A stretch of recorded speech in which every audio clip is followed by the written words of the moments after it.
You ask Tiger to solve. This deals with linear equations with one unknown. The final result is x equals 8.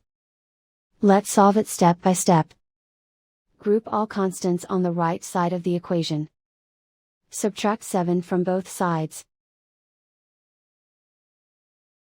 Simplify the arithmetic.